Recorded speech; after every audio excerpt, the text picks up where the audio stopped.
সুপ্রভাত বন্ধুরা, রত্নার ত্রিভুবনে সবাইকে স্বাগত। আজকে শনিবার চলে আসলাম তোমাদের সামনাসামনি ব্লগ ভিডিও নিয়ে। হ্যাঁ যাবো ফুলের ওখানে গিয়ে অনেকক্ষণ দাঁড়িয়ে থাকতে হবে। হয়ে গেছে, ঘরের পুজো হয়ে গেছে। যাই ফুলের ওখানে, কতক্ষণ দাঁড়াতে হবে জানি না। নামিয়ে রেখে যাবো ভাবছি, নামিয়ে রেখে যাই।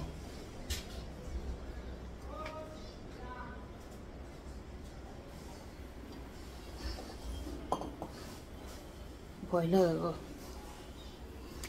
বিপদ করতে টাইম লাগে না। ঠাকুরের সঙ্গে লাইটটা জ্বালাই কেন? প্রসাদটা থাকে তো, এসে তো প্রসাদটা নেই। প্রসাদের জন্য নোংরাটা না পড়ে সকালে। আমাদের এই দিকটায় কত সুন্দর, কত গাছ, গ্রাম গ্রাম লাগে, আমার খুব ভালো লাগে। বেশিরভাগ বাড়িতেই গাছ লাগানো আছে, ছাদের ওপরে টবে যেটা। আর এই দিকটায় প্রচুর গাছ, বড় বড় আম, মানে জাম গাছ, তারপরে খেজুর গাছ, কলা গাছ, দেখো সব বাড়িতে। এখন কিন্তু পুজো দিয়ে ফিরছি, তখন শুরুটা দেখালাম, তখন কিন্তু পুজো দিতে যাচ্ছি, এখন পুজো দিয়ে ফিরছি। দেখো সব বাড়িতেই গাছ আছে, দেখেছো? একতলা বাড়িগুলো নিচে আছে, আর দোতলা তিনতলা সব পড়ে যাচ্ছিল ভদ্রমহিলা, ছিঁড়েও গেছে। যা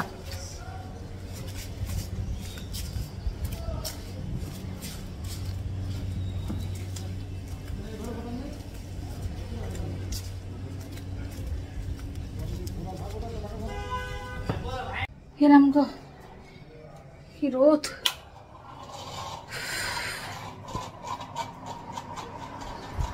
প্রসাদটা নামিয়ে কলাকান্ডাগুলো দিয়ে বৃষ্টি হবে, আর প্লেটগুলো সব পরিষ্কার করে নিই। ব্রেকফাস্ট খেলাম, এবার কর্তা মশাইয়ের কাজে যাচ্ছে। রান্না হয়নি, আজ অনেক কাজ আছে, আজ অনেক কাজ সারতে হবে, এক্সট্রাও অনেক কাজ আছে। দেখি কত কি পারি।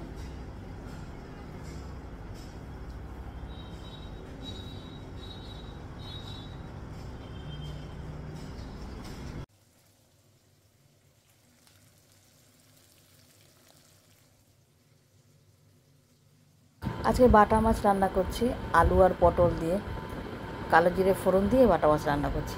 এবার মাছের ঝোলটা ঢেলে ফেলি, হয়ে গেছে। একটা কাজ করতে জানা টাইম লাগে না, ক্যামেরা সেট করতে গেলে আরও টাইম লাগে। এমনিতে একটু ব্যস্ত আছি।